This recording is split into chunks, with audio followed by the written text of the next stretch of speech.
Deixar ir, Dr. Hawkins, capítulo 5.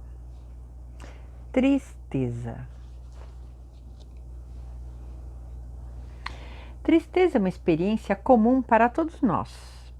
Na tristeza, sentimos que as coisas são muito difíceis, que nunca vamos conseguir, que não amamos, que não somos amados. Temos pensamentos como: todos esses anos que desperdicei. É um sentimento de pesar e perda, solidão, o sentimento de se ao menos, arrependimento.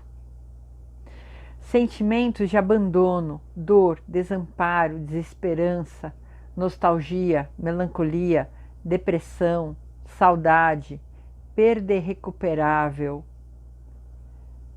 coração partido, angústia, desapontamento, pessimismo.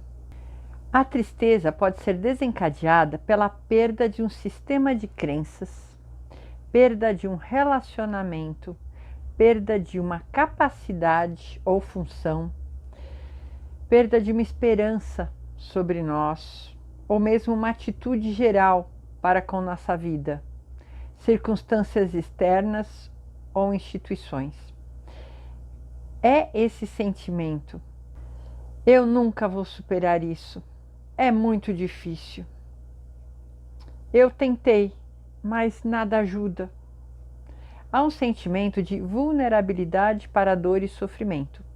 Então vemos uma grande parte dele no mundo externo para reforçar e justificar o nosso próprio sentimento interno. Choramos para que alguém nos ajude, porque não conseguimos fazer nada a respeito disso. E sentimos que talvez outra pessoa possa fazer por nós.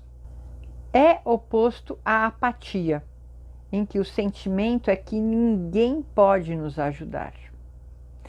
Então, muitos de nós já passaram por tristezas devido a perdas, a faltas, a um caminho de vida que é para um lado e de repente acontece alguma coisa e muda. Então, e é um sentimento que a gente parece que quer ajuda.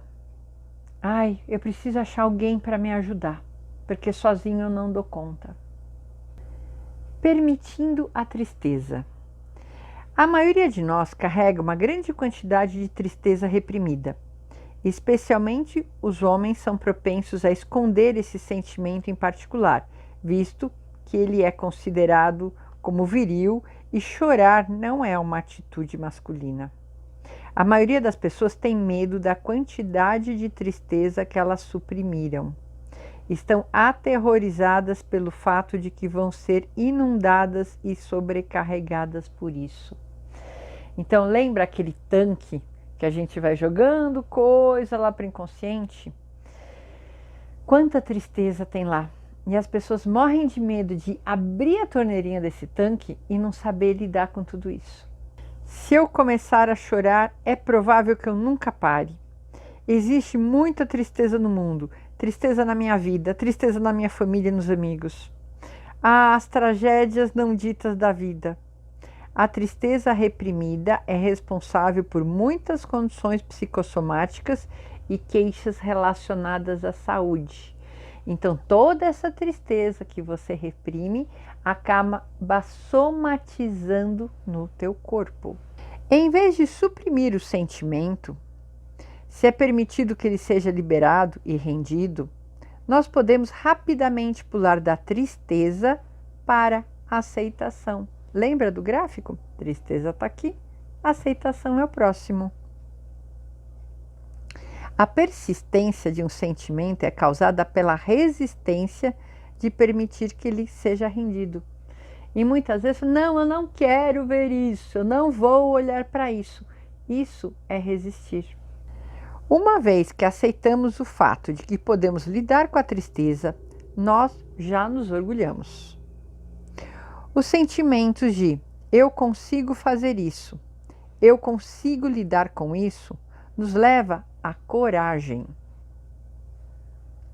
Com a coragem de enfrentar os nossos sentimentos internos e deixá-los ir, nos movemos para o nível de aceitação e às vezes paz.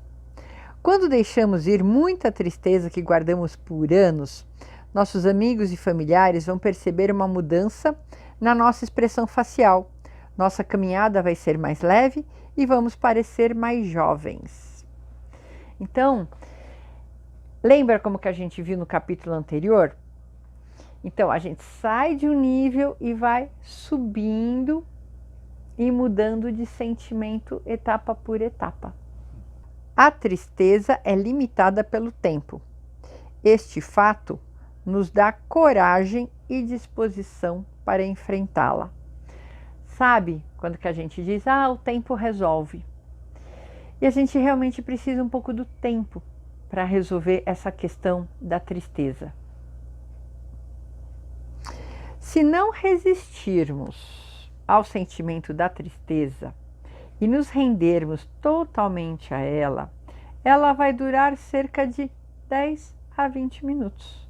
Então irá parar por longos períodos variáveis. Se continuarmos rendendo toda vez que aparece, a certa altura ela vai se esgotar, apenas se nos permitirmos experimentá-la completamente. Só temos que tolerar uma tristeza esmagadora de 10 a 20 minutos. Então, repetidamente, ela vai desaparecer. Se resistirmos à tristeza, ela vai continuar indo e vindo. A tristeza suprimida pode continuar por anos.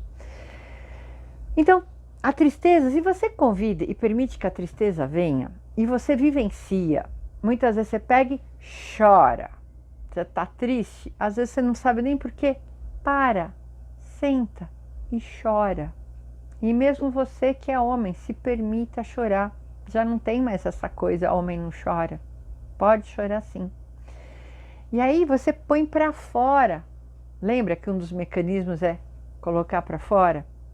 E você está olhando para aquela tristeza.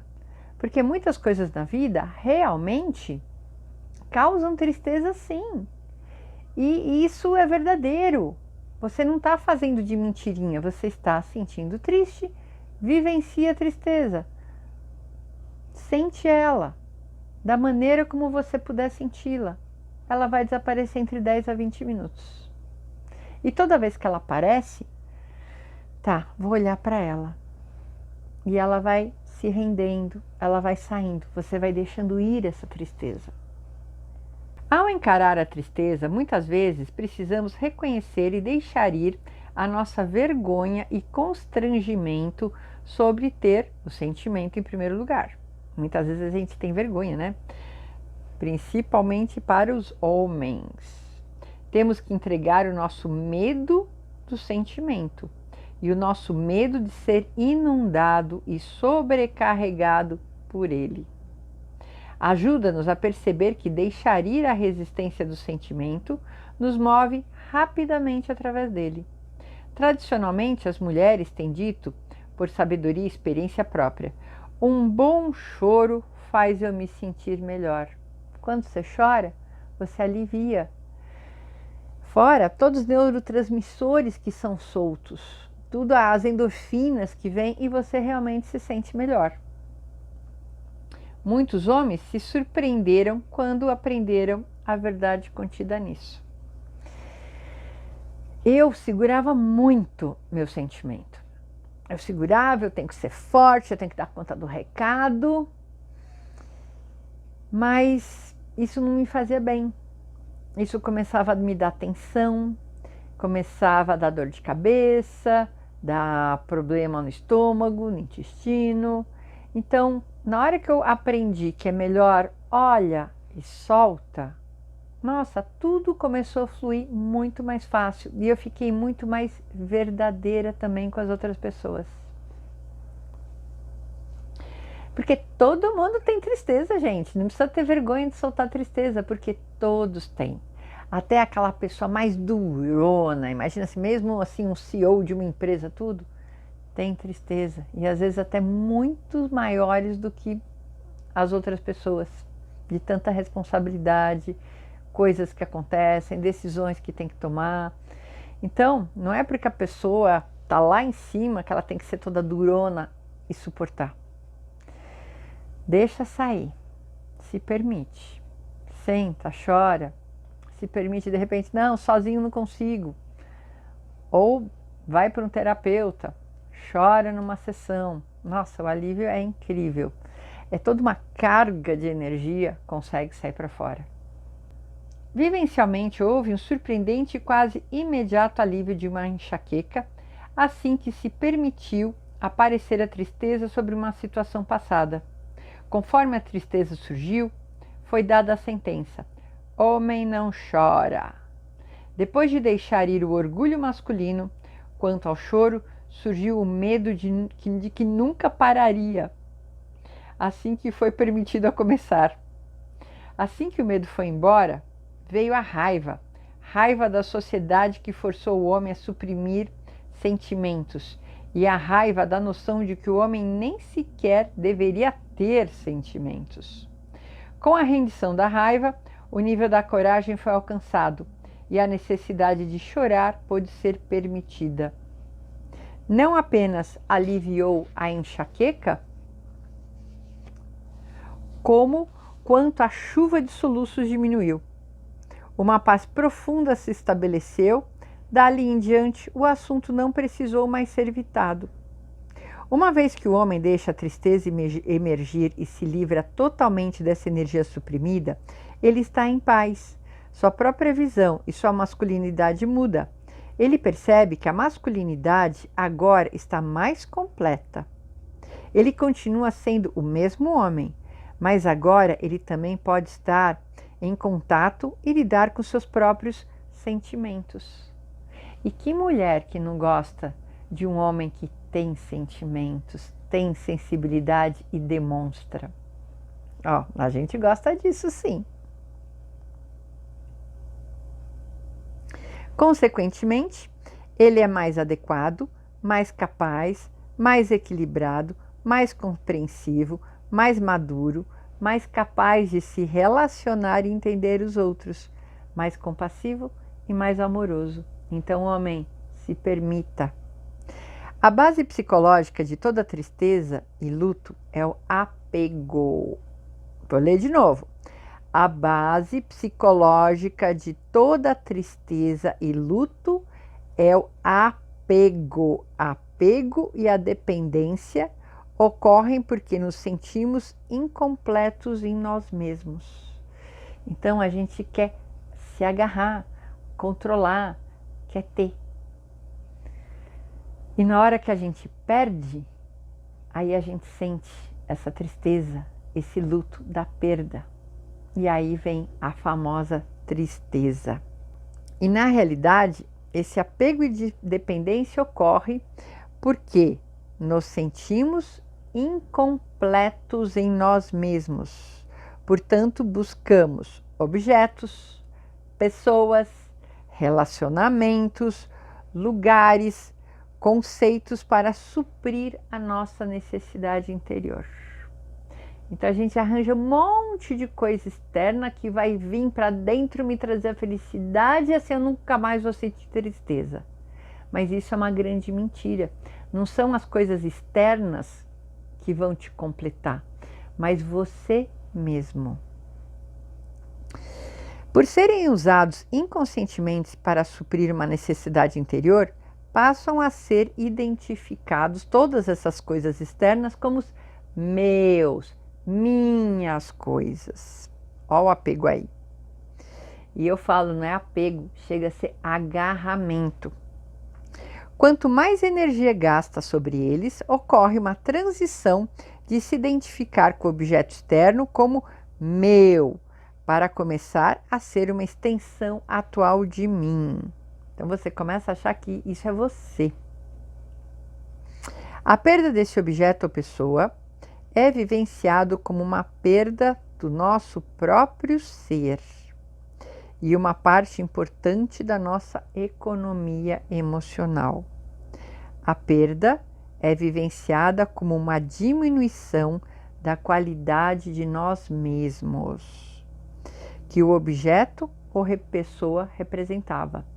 Se aquilo que a gente perdeu, a gente acha que era extensão da gente, a gente vai começar a se achar menos, porque a gente perdeu um pedaço da gente.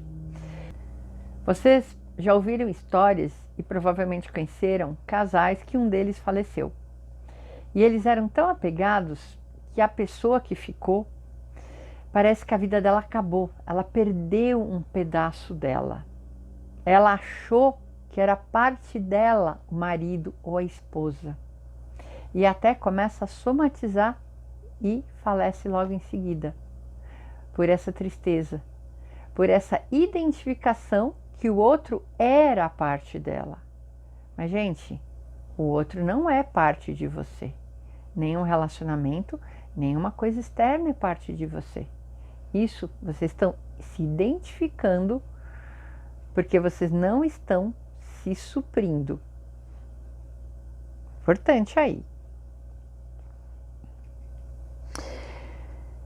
Quanto mais energia emocional investida no objeto ou na pessoa, maior vai ser o sentimento de perda e mais forte será a dor associada ao desfazer o elo da dependência. Quanto mais você se apega, acha que é teu, mais você vai sofrer. O apego cria dependência, e a dependência, devido à sua natureza, intrinsecamente é carregada com medo de perda. Dentro de cada pessoa existe uma criança, um pai e um adulto.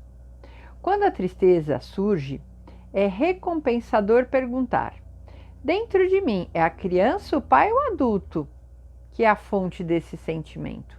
Quem está sentindo isso? Por exemplo, a criança dentro da pessoa estava apavorada que alguma coisa aconteça com o amado cão. Ela se questiona: como vou superar isto? O adulto interior também sente tristeza, mas aceita o inevitável.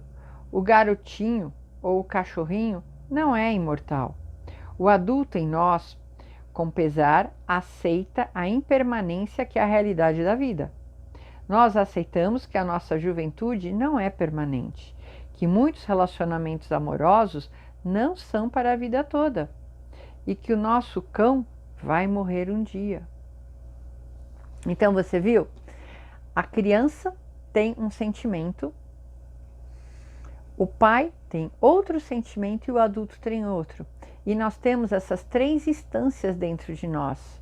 Nós temos uma criança, que pode ser uma criança saudável, ou de repente uma criança que está disfuncional. Aí ela sofre muito. Nós podemos ter um pai nutritivo ou um pai que gera assim ameaça e medo, muita cobrança. Mas isso tudo dentro de nós. E nós temos um adulto que vê as coisas como elas verdadeiramente são. Então é interessante às vezes você perguntar: tá, é a minha criança ferida que está sentindo? É o meu pai que está fazendo a cobrança? Ou é o meu adulto que está vendo a realidade como ela é? Lidando com a perda. Devido à natureza do apego, o primeiro estado precedendo a experiência atual de perda é o medo da perda. Então, o que vem antes de você perder? É o medo da perda. Ele é usualmente defendido de uma ou duas maneiras.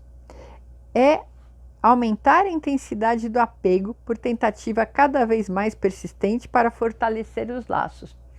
Você tem medo de perder um relacionamento. Então, você vai, parece que grudar mais naquela pessoa, querer controlar mais, ter ciúmes, porque você tem medo de perder. Eu já passei por isso. É horrível. Então, quanto mais medo você tem, mais você fica com medo. E você se apega mais ainda à pessoa. E isso causa um mal. E depois, olha, isso me levou 3 anos de depressão. Essa abordagem é baseada na fantasia de que quanto mais forte o laço, menor é a probabilidade de perda.